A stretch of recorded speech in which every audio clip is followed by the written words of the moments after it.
when he's not caught butchering a Goo Goo Dolls classic. Yuri Buquackie, who once spearheaded the great Rubber Duckie Brigade, can be found intimidating witnesses in the Big Apple? What? This and more in today's video. Hello, and welcome back, roommates, to another titillating edition of Alexasrewm, where we are not lawyers, we are not medical professionals, and we are not law enforcement. We are just people. People who have opinions about all things going on in the true crime community, including everyone's favorite illiterate Hungarian folk dancer, Yuri Buquackie, making his way downtown. Literally. Yes, new documents reveal that Shrek, along with his emotional support donkey, Trooper DeChico, traveled down to the Big Apple after Karen Reed's first trial to interview a potential witness in connection with the John O'Keefe homicide investigation. So this was sent to John Fanning's shock and horror there back in November of 2024.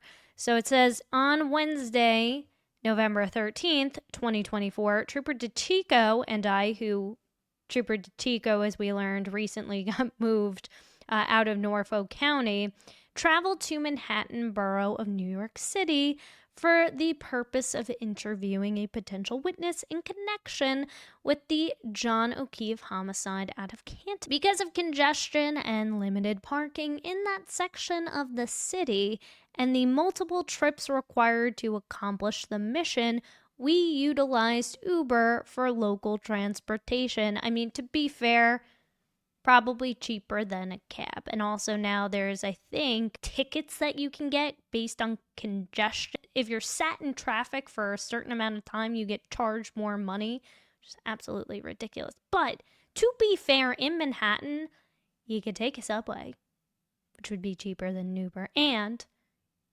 there's this thing called the Footmobile. You can pretty much leg it all over Manhattan and get to exactly where you need to. As a result of traveling to New York City and the surrounding areas, what were the surrounding areas? The following expenses were incurred. Meal allotment, 2 troopers, 2 days, $200. Car rental, $0. Hotels, $0. Local transport, $80. Vehicle fuel, $0. So, oh, look, we saved some money by taking Uber instead of renting a car. I don't know, but like I said, the good old Footmobile, you could have taken a train, right? And then 2 days. 2 days, so where'd you sleep? Or did you go there and then you went back? Did you camp out in Penn Station? So this report was part of a series of documents that were dumped to, I guess, several news publications, including Boston 25, that reported earlier today. Meatball is chucking around more than just his meat. As new documents reveal, Karen Reed's unaliving retrial cost Massachusetts taxpayers more than $1 million.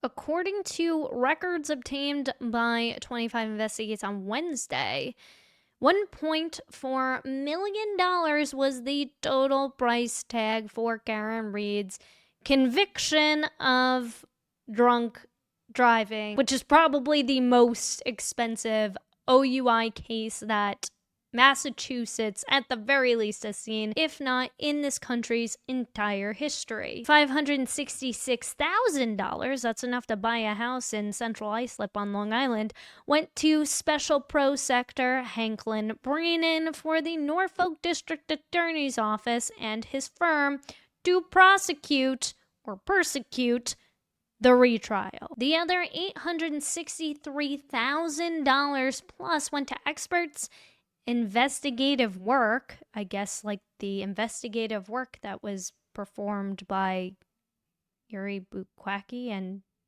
Donkey Lips, and other services. Payments were made to multiple entities, including $599,735 $2,000.45 to Aperture LLC, a forensic consultant that dealt with accident reconstruction for the case.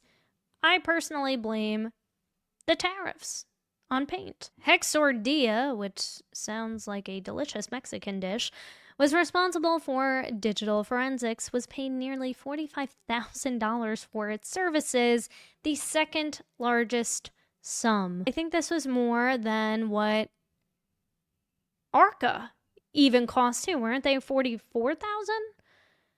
Wild. Other notable payments included $17,000 to court transcriber Christine Blankenship for transcribing Boston 25 News and other media interviews and segments involving subjects in the Reed case. $17,000 to transcribe interviews. Not the court reporter, but to rewatch Karen Reed's interview with Matt Gutman and Ted Daniel. You know, there's this thing called AI. It's pretty amazing what they can do nowadays with technology.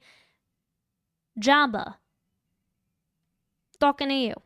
Otter.ai will literally transcribe my drunk sex to my wife and even get the safe word right for just $9.99 a month. I'm just saying. At least one witness for the prosecution flew first class, while the Massachusetts State Police incurred other costs traveling to places like New York City, Vermont to meet Cora, perhaps, and Texas to interview witnesses according to the records. But here's my question. Why fly first class when you could just take Karen Reed's Lexus? It's a possibility that this Lexus could have been shot off into space. Yeah, highly, highly unlikely.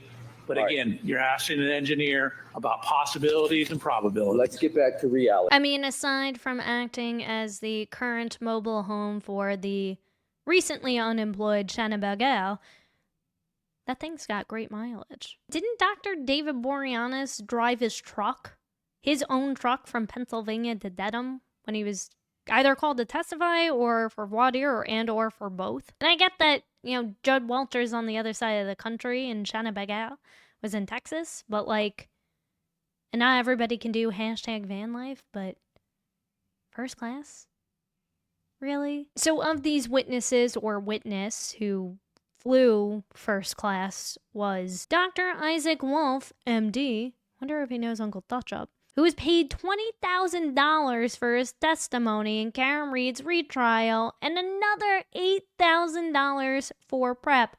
That's a lot of people's annual salaries. That's crazy. Teddy says, no way he's flying economy and his ticket from Miami shows that.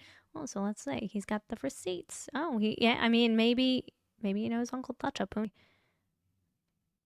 Oh, you know what? I take it back. American Airlines. Never mind. I mean, if you're flying American, at that point, you're pretty much taking a 50-50 shot on whether you're going to actually make it out alive and off the plane to testify. So I would say that the first class trip was probably worth it. I mean, still, did that include the same pickup and drop off service that Judd Welcher got via Brian Teletully? This is also wild to me, considering Hanklin was banging on about how much ARCA was paid.